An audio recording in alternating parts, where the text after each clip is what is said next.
feedback or some questions, whatever you want to share, and we will definitely answer those.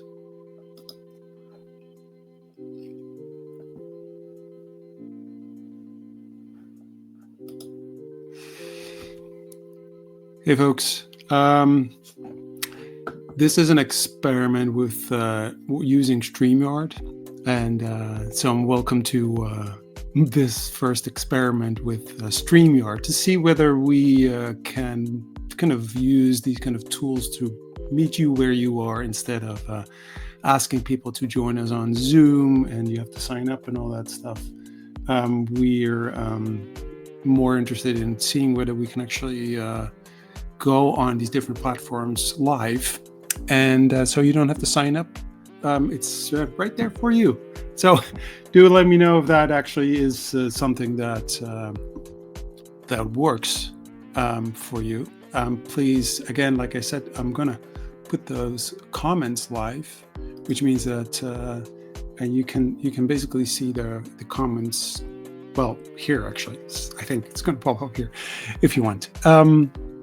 So what we're going to talk about is rethinking how we learn, and I have a few things I would like to share with you on that in that regard.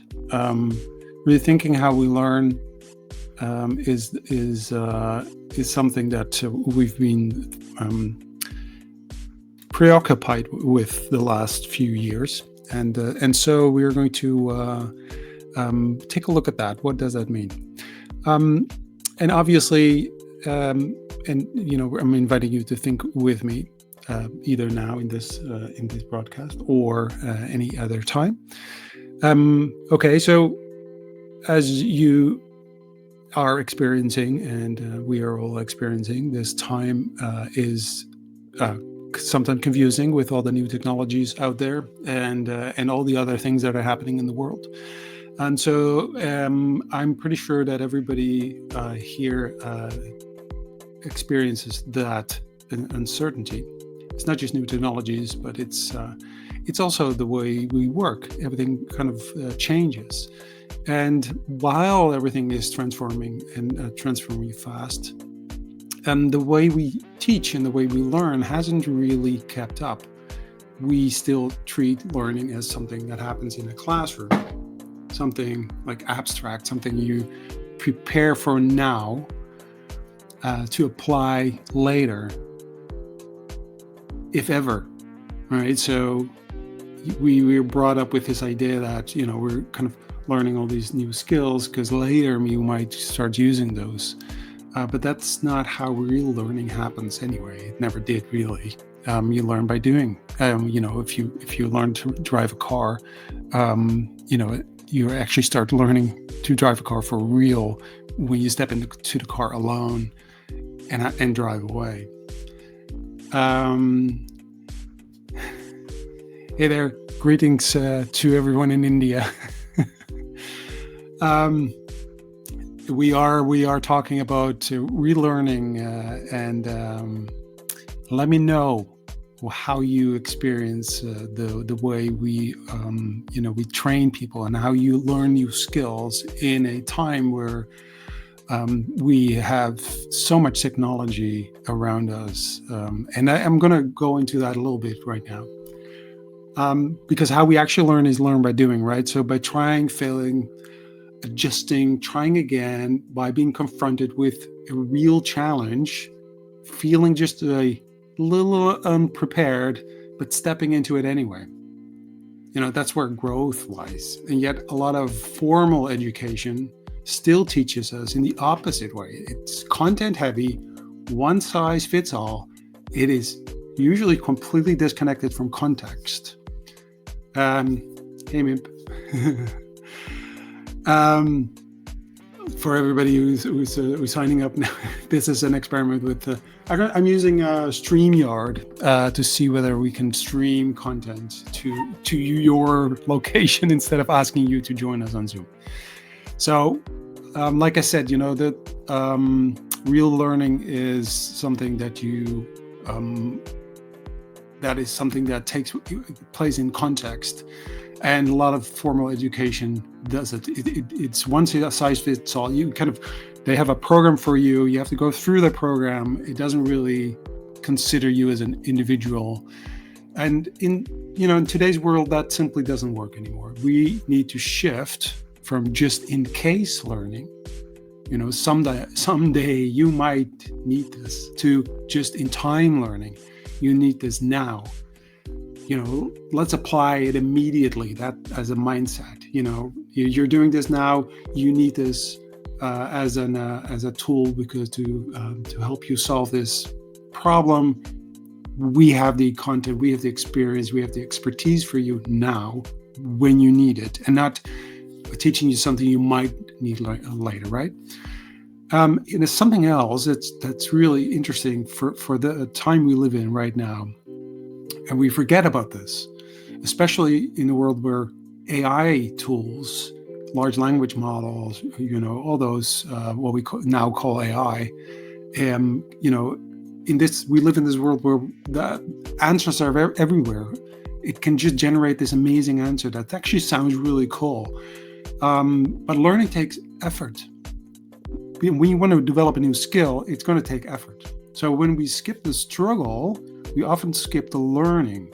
When technology gives us the solutions too quickly, we miss the process that develops the skill. This is going to be our challenge, because we really like to skip the process, the hard stuff. We want to have the skill right now, but you don't really develop the skill if you don't go on that longer journey. So if I ask a large language model right now to solve a problem for me, that's really convenient, but I haven't learned how to solve it myself. And certainly, haven't learned how to reflect, adapt, or explain it to others. Right. So, for instance, nowadays it's so easy to write something with AI about a certain topic or something. You just ask it. You kind of go through it a little bit and say, you think, oh wow, that sounds really cool. Hey, Noor from Malaysia. Nice to see you here. Leave a question or a comment. We are talking about. Hey, Edlong, the streaming works. Good to know. Good to know. Thank you for letting me know, okay? Because it's interesting how I do talk into a camera, and then it's good to kind of have, because when you are on Zoom together, there's a little bit more interaction. Anyway, I'm back on the learning takes effort kind of point of view. Like I said, if you ask a language model to solve a problem, it's there, but you haven't learned to solve it yourself. It takes effort. It takes effort to build a skill. It's the struggle which is the most important bit of developing or learning, of kind of getting your kind of brain, all the different neural connections to actually develop and grow. The confusion, the feedback, the trying again, that's where real competence and confidence is formed. So, if you think about the skills that matter really now, and so what are those skills that you would like to kind of develop? Well, there's the World Economic Forum. You've probably seen that, right? You've seen the World Economic Forum. It's been tracking these kind of things for years. And the top 10 skills for the future of work are not technical skills. They're not you might think so. You might go like, God, it must be like something technical with coding, or no, it's actually not. The top 10 skills include creative thinking, critical thinking, adaptability, collaboration, curiosity, empathy, leadership, and self-awareness. These are what we call power skills. And they're used to be called soft skills. I think a lot of people still call them soft skills, but the history of soft skills and hard skills has been kind of the word soft kind of got this kind of somewhat not negative, but this meaning of easy. But that's not what soft skills mean. So we kind of try to rebrand them to power skills, because those are the most important skills you need to learn now to be ready for the future, but also ready for adapting to the change that we are experiencing. But there's nothing soft about these skills, right? So power skills. These are the hardest, most valuable, most future-proof skills we can develop. They will allow us to navigate complexity, build relationships, lead change, and keep learning in the face of uncertainty. Okay. So learning now, what does it look like? So how do we teach and learn these kind of skills? I'm pretty sure that if you've been going through formal training, and maybe you went through university, or maybe you're still there, you might experience a lot of the traditional ways of learning new skills. But I think we are also seeing a shift happening there. You don't learn through lectures, and what I'm doing right now, that's not how you learn. That's my I hope it kind of opens up a door and go like, there's another way of thinking about learning skills, but that's not really how you learn. You don't learn through lectures. You don't learn through PDFs. You don't, learn through content alone.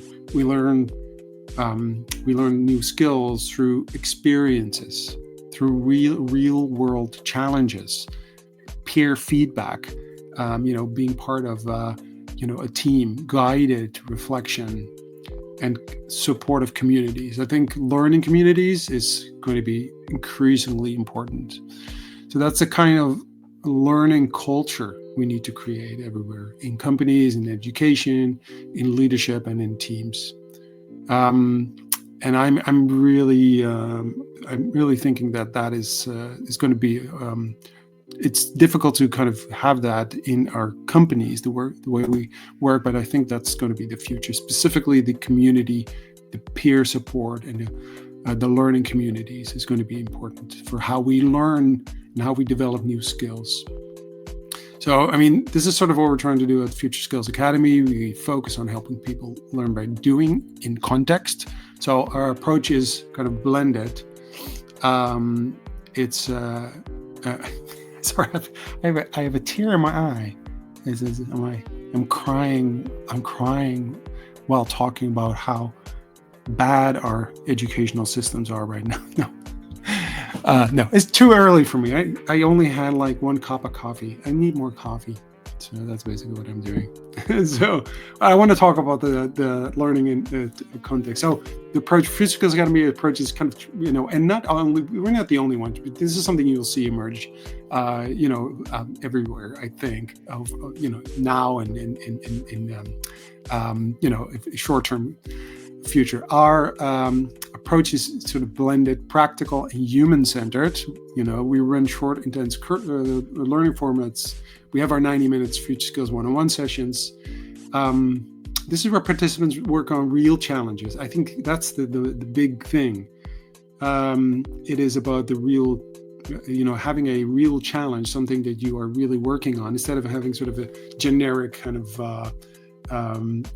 challenge that you work on.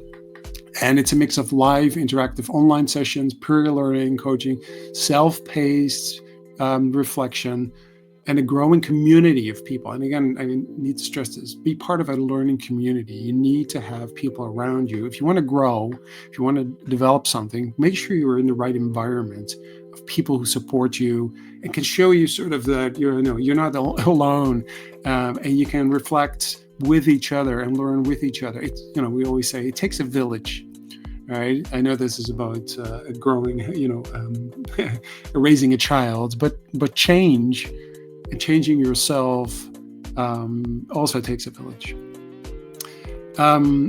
So we're not really about training people just to remember. We train them to act, adapt, and reflect in the moment, and in a moment they need it the most. Because the future of learning is human. So the future of learning isn't about information, it's about transformation. It's not about what you know, it's about what you can do and how you show up when things get messy, and fast and uncertain. It's how you show up. That's why I really, really believe in the future of learning is inward. So the future of learning is inward. It means that it starts with mindset, with awareness, with reflection, with people supporting each other, not just to know more, but to become more resilient, more empathetic, more courageous, more human. The future of learning is inward. So, what kind of so if you can let me know, what kind of learning culture do you like? Would you like to be part of? If you think about it, if you think about a learning culture, what kind of learning culture would you like to be part of? And what kind of learner would you like to be? Because because if we want to shape a better future, we need to rethink how we learn and start practicing the skills that make us not just more competent, but more connected. All right, so thanks. Hey, Sylvain.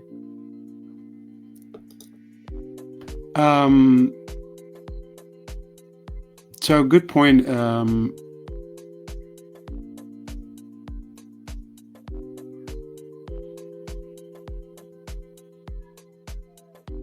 Yeah, so Sylvain, I'm reading your I'm reading your comment. Thank you so much for that. So like I said, the thing with AI, large language models, and us having to learn skills, there's a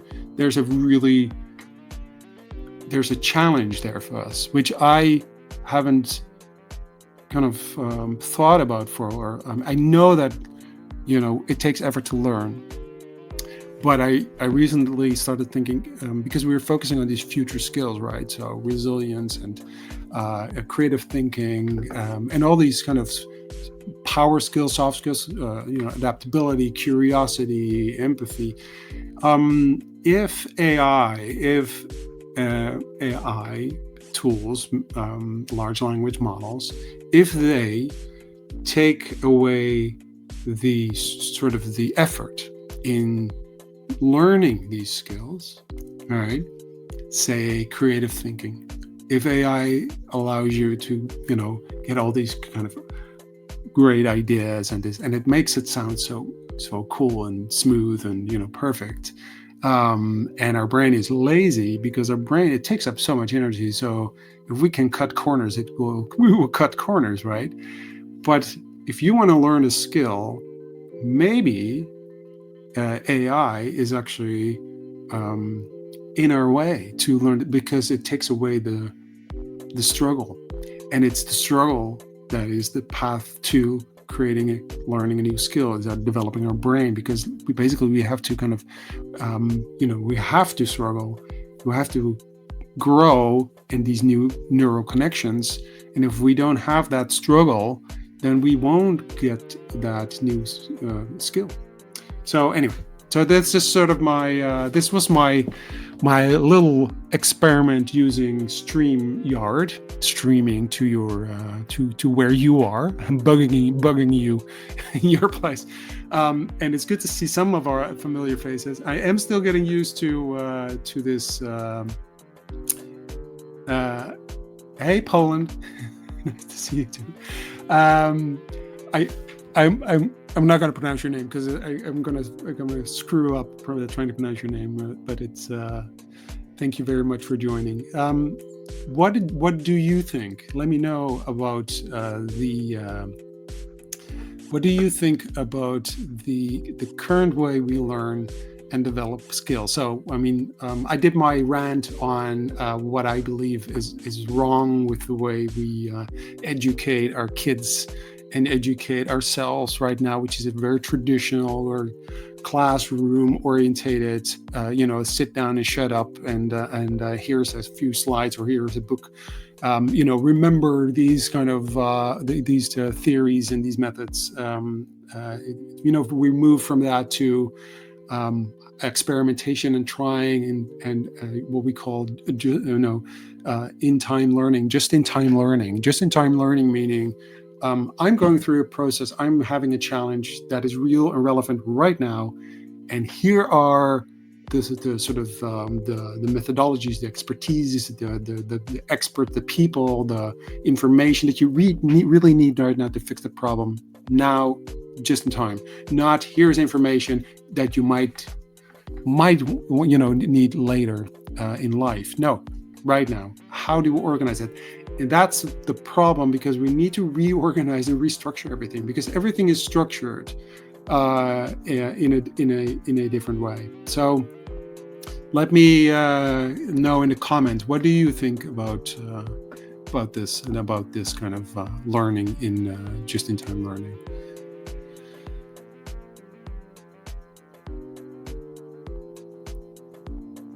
Yeah, thanks, Sylvain. Yeah, of course, you still need to learn stuff. They're not longer linear. Of course, you still need to learn stuff, especially if you're a kid. You need to learn how to read and write, right? I mean, that's not something you can't ask ChatGPT, just to do the writing for. I mean, well, actually, you could probably.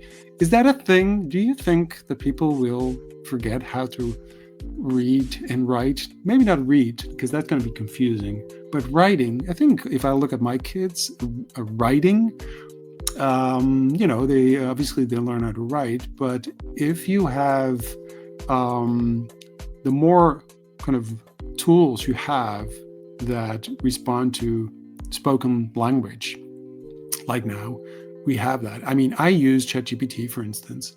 I have dyslexia. So with my dyslexia, using ChatGPT by just talking to it is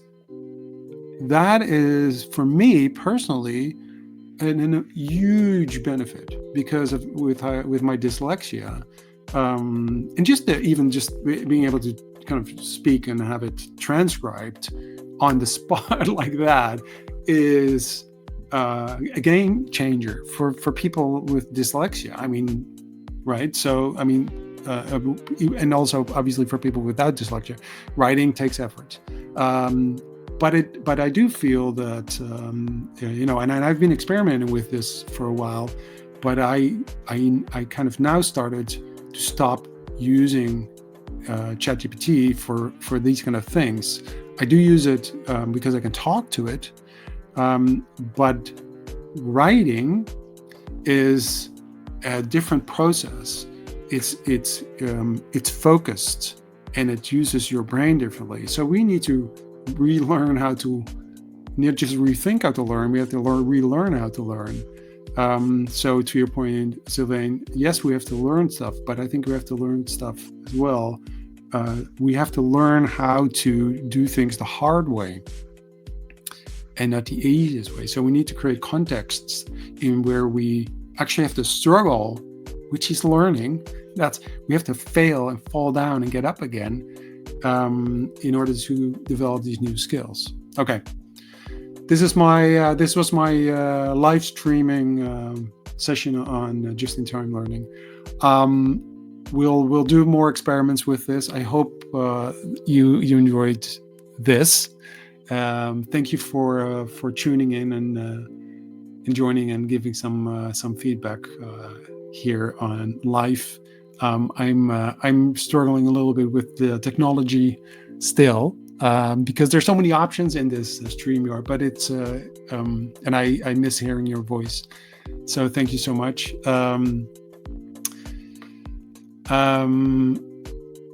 Thank you, Sylvain. Good comment. Another question that is increasingly coming up: if AI is replacing our cognitive capabilities and other tasks that we used to do, what does it mean to be human then? What does it mean to be human then? Lived experience, Sylvain.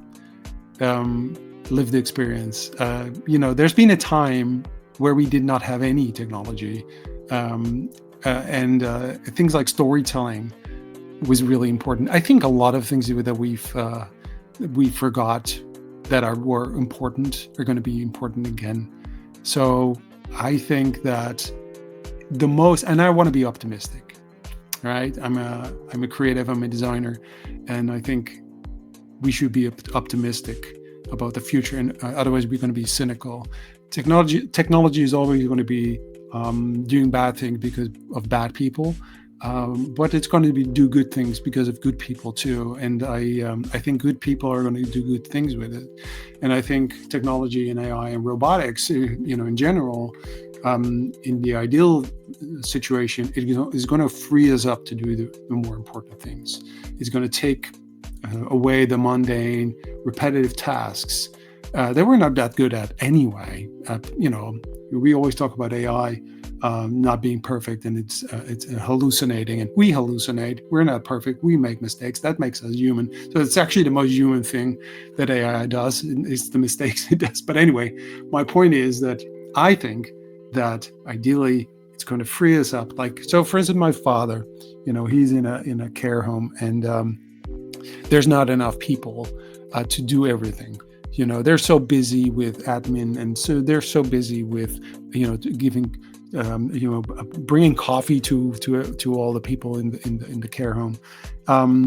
Whereas those are things that we're going to replace with robotics and AI and what have you, but you can't replace lived experience. You can't replace empathy. I mean, AI will not have empathy because it's not alive. We are alive. We are made of living things. All the cells in our body are alive. There's even researchers saying maybe even the cells in our bodies that all our building blocks have a certain consciousness. AI and robots are made of dead stuff. They don't have lived experience. If AI tells you, if an AI driven robot will talk to my father about, a shared experience, it makes no sense because the robot has no experience. It didn't have any friends it lost, or it didn't have any bad experiences in its childhood or anything. So it's so not interesting. Stories by AI are just they're interesting to because they're fantasy, and in that sense they could be entertaining. They can be entertaining, but they're not interesting in on a real human level. So what makes us human is lived experience. Don't challenge my optimism, Sylvain. I know there's bad stuff coming. All right, I'll check it out. Thanks. I will check that out. I will check it out. But there's always two sides, right? Of course, there's I just watched The Matrix again. Have you watched The Matrix again? It's been such a long time since I watched The Matrix, and I never really. It actually right now it dawned on me, like, oh my god, it's talking about AI taking over. I know this is sort of, we know that, but if you rewatch it again after many, many, many years, you go like, oh shit, is this what we're doing now? Is this the moment where AI is going to take over our planet? And then maybe it will, because humans are stupid. We are always looking for self-destruction. I don't know why, but that's what we do, because humans are stupid, and we think so. We're so smart. We're not. We're stupid. Even AI, we turn it into something that that kind of looks like us, but it's going to be so much smarter, of course. Anyway, sorry. I'm going to be optimistic about this. So let's look at what good we can do. All right. I'm going to sign off. Thank you so much for joining me. I'm going to let's do this again. If you want to know more, connect to me. If you want to be invited to another stream, or you'll just see it pop up on your LinkedIn or Facebook feed. I don't know where this all goes. Let me know what you think, what you thought about this by sending me a message on either LinkedIn or wherever you find me online. And thank you for listening. See you soon. See you again in another time. Goodbye, Poland. Goodbye, India. Bye, Sylvain. Goodbye, Mim. Thank you so much for joining in. Okay, I'm going to see where I can end the stream. Oh, there it is. This big red button saying end stream. I'm ending the stream right now. Okay. See you next time. Bye-bye.